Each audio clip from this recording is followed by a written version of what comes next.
Hey guys, my name is Dasha. Welcome back to my channel and welcome to a video I've been excited to make for a while now. Today I wanted to give you guys some do's and don'ts for when you're just getting into reading nonfiction. So if you know me at all, my two favorite genres are probably fantasy and nonfiction. I read a lot of both. I've really been getting into nonfiction, especially this year.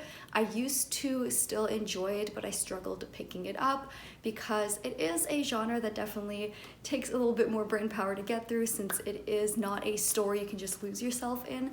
But over the last year, I've definitely gotten better at picking it up and really immersed myself in all the different types of nonfiction that there are. I've compiled 5 tips to help you, as well as 3 things I think you should not do when you're just getting into nonfiction. Now, nonfiction has a bit of a rap for being notoriously difficult and academic. I feel like that's one thing people think it is.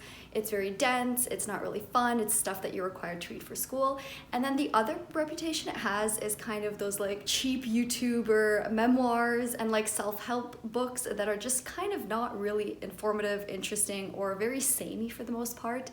And I just think that's super not true. Nonfiction is a beautiful, wide, diverse genre that has so many subcategories, so many interesting things, and I think it is an essential genre in everyone's reader toolkit. I think even if you read predominantly fantasy or romance, I think there is a nonfiction book out there for everyone, and I really wish more people read it because I love the discussions that come up around it. I do actually subscribe to a few nonfiction, mainly booktubers. Let me know if you guys would like to see a video of me kind of shouting out booktubers for specific subgenres, because I do follow a lot that read mainly certain things, and I don't think I have enough to do just a horror, just a nonfiction, just a thriller list, but I do have enough to kind of give you some by genre. So if that's something people would like to see, I would love to do that because I love to spread the love. But today we are talking only about how to get into it. If you're not familiar with it, if you think you don't like reading nonfiction books but you're kind of still curious, this is the video for you. So let's get right on into the tips for how to get into it first of all. The first tip is gonna seem super obvious, but read what you know. What are your interests? Do you have broader interests like politics, history, film? Do you like fashion or biology or poetry? Knowing where your general interests lie can really help you narrow down what kind of books you might like to read. Additionally, the kind of media you typically consume could also be a big hint into figuring out what kind of nonfiction you might enjoy. Do you like true crime and unsolved mysteries and crime podcasts? Do you like psychological horror novels? Do you like LGBT romances? Or do you like futuristic science fiction and dystopias? Chances are a lot of the things that you currently read or consume are rooted in real events and the lives of real people, and it's always fun to kind of go to the source material and see what these things are based on. I'll give a couple of super obvious examples, but if you enjoy true crime podcasts, try some true crime books. If you enjoy reading Percy Jackson or The Song of Achilles or Circe, try reading some history books on ancient Greece. It sounds really obvious, but the more you take some time to sit down, think about what truly interests you, what you want to know more about,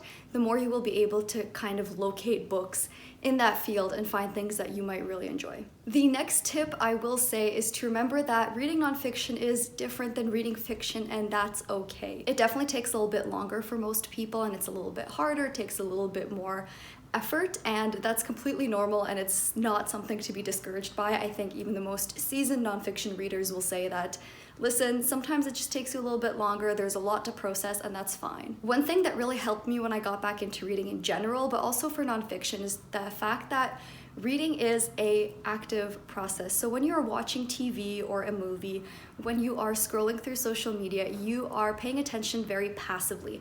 The information is just being yelled at you and you can just see it and you don't really have to connect with it or interact with it. However, even reading fiction, and especially nonfiction, it's a very active method of learning something and being involved and consuming media. So it takes a little bit more of your brain power. It's not passive, it's active. You are actively trying to learn something, to engage with something. And so keeping that in mind when you are reading nonfiction might help you get a little bit less discouraged and make you maybe get excited about trying to use your brain differently. Speaking of using your brain differently, my number 3 tip is to think about your learning style. So when I was in about 5th or 6th grade, we did some kind of quizzes and tests to figure out what our learning style was. Out of the 3 big ones that we used, which was audio, visual, or kinesthetic. And I think keeping this in mind when reading nonfiction could actually go a really long way. If you are an auditory learner, obviously try audiobooks for nonfiction. It might help you process the information better, almost like a podcast. If you are a visual learner, underline and highlight things in your books. It really helps. And if you are a kinesthetic learner, take some notes, whether in your book or in a notebook separately, to help you remember what you're learning and process it better. For example, I think I'm kind of a mix between visual and kinesthetic. I don't really like listening to nonfiction on audiobooks because I feel like I don't process the information properly. However, I love to underline and take notes. Here is an example of a book where things are underlined and I have my notes in the margin. It helps you really interact with the book and kind of think about the concepts differently. When you are speaking back to the author within the book or even in a notebook, you're really working on what they're trying to tell you. You're really sitting there and engaging with it, and that really helps you get more into whatever you're reading. Tip number 4 is if you find a book you enjoy, flip to the back or look at the footnotes. Very often, especially if it's a research-based book, authors will include some of their source material and things that have inspired them or things that they drew from to make their arguments. So an example I have here is The New Jim Crow by Michelle Alexander. There is a full appendix at the back that shows citations, studies that the author used, testimony from real people, and it's a really good way to delve deeper into a topic that caught your eye in a book. Going off of this, tabbing something, maybe when you're reading you don't really want to be distracted and go look it up later, tabbing something with maybe a different color or a different side, or underlining it or making a note of it in your notebook to research later could be really, really helpful in deepening your knowledge of a subject and finding more books to explore. For example, this book actually even mentions Angela Davis's Are Prisons Obsolete, which is another one of my favorite nonfiction books. And now I read these in tandem, but if I had read only this one, I would have definitely gone and picked this one up on the recommendation of this book. By keeping an eye out for things that make you go, I've never heard of this, or I want to look into this later, you are already on the lookout for more books and you are clearly engaging with what you're reading, and that kind of makes it more enjoyable in my opinion. My last tip is to go to an indie bookstore or a thrift store. Now this sounds a little counterproductive to a lot of the other things that I talked about, which had more to do with the books, but trust me on this one. Every time I go to my local Value Village, there is just a huge section of nonfiction, history, and memoirs. That's kind of the only way that they're separated, and it makes it really fun to just stand there and look through everything. Now, when you think about your local Barnes & Noble or Indigo in my case, when you go in, all of the nonfiction is really, really separated into all these different categories, and it just gets really tiring because when you're looking at world history, you're like, well, do I like world history? I'm not really sure what I'm looking for, and I find it gets really overwhelming. But Value Village is fun because it's also kind of the thrill of the hunt, right? When you go thrifting, it's always that mentality of I might find something really cool. And I know every time I've gone to Value Village, I have found books that I never really expected to, I've never heard of, but they ended up being really interesting. The premises were really cool, and I always had a really good time with them. The reason I also mentioned indie bookstores is that they often are a little bit smaller, more curated, so they will also have nonfiction sections that are pared down a little bit, and you can often find some really interesting titles. That's the case for the one around the corner from my place. It's a fairly small store, and their nonfiction section is mainly limited to a lot of history, which is one of my favorite categories of nonfiction, so for me it's perfect.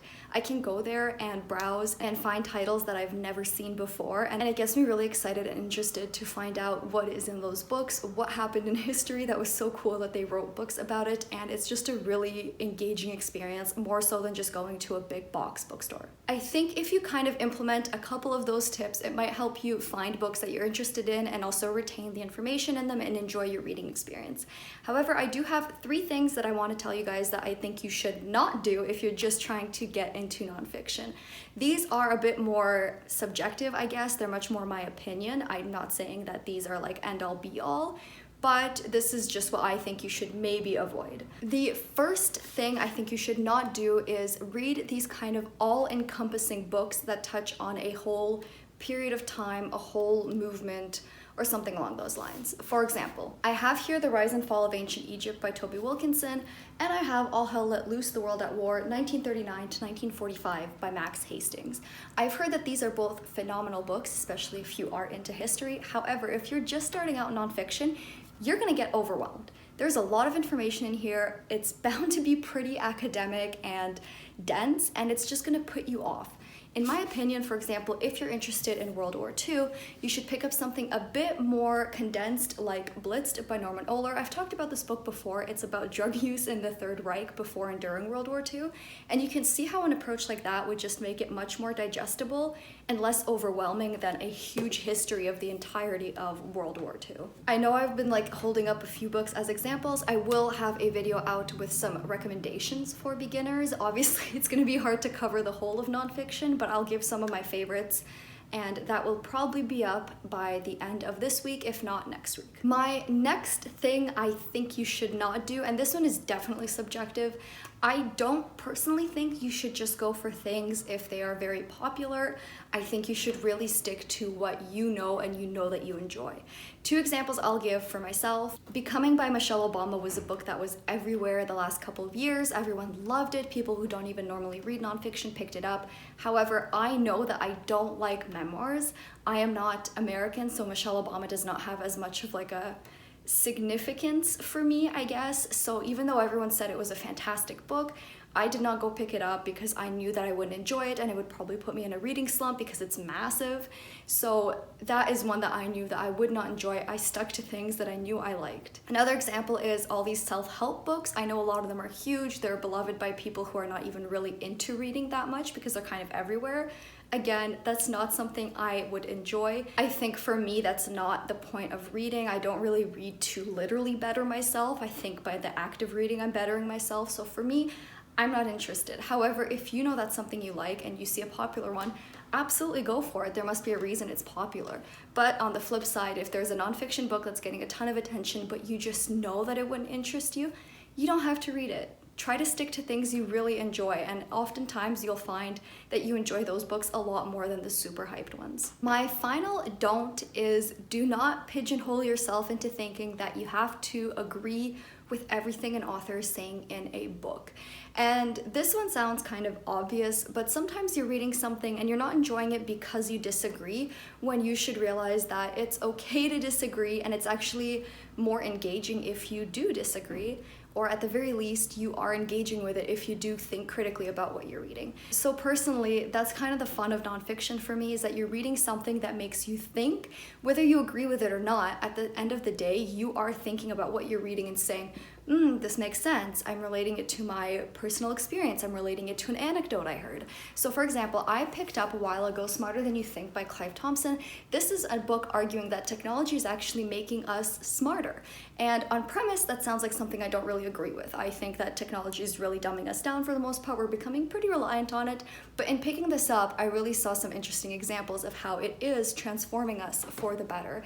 And while I don't overall agree with the message of this book, it was really fun to get this opposing perspective and kind of engage and challenge my own biases. Similarly, if you saw my wrap up for this book, On Killing by Dave Grossman, this is an account of how war psychologically changes soldiers and those involved in war.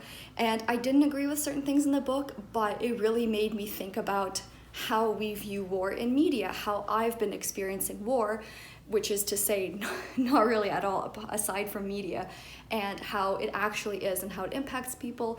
And I just find reading these kinds of things that challenge what you know are just so interesting. And again, if you find yourself thinking, I don't really agree with this author, I don't think I like this, instead think, okay, why don't I agree?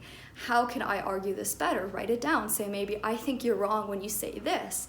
And it just helps you really understand it. And it's also just a really fun experience. It's like arguing with someone, but they don't talk back to you. It's great. So that was it. That was my little set of do's and don'ts for getting into nonfiction. Like I said, nonfiction is one of my favorite genres, and I hate how much it scares people, especially on like the bookish internet, where it's very common to fangirl and like obsess over book characters. And while that's a ton of fun, I think that nonfiction gets definitely a bad rap, and I would love to see more people read it because I think it deserves a lot more love. Let me know if any of these tips are actually useful, if you actually tried implementing them, if you were not a nonfiction reader, and keep your eye out for the nonfiction recommendation video coming out. My social media is linked down below. You guys can always come talk to me there. Other than that, thank you so much for watching, and I'll see you next time.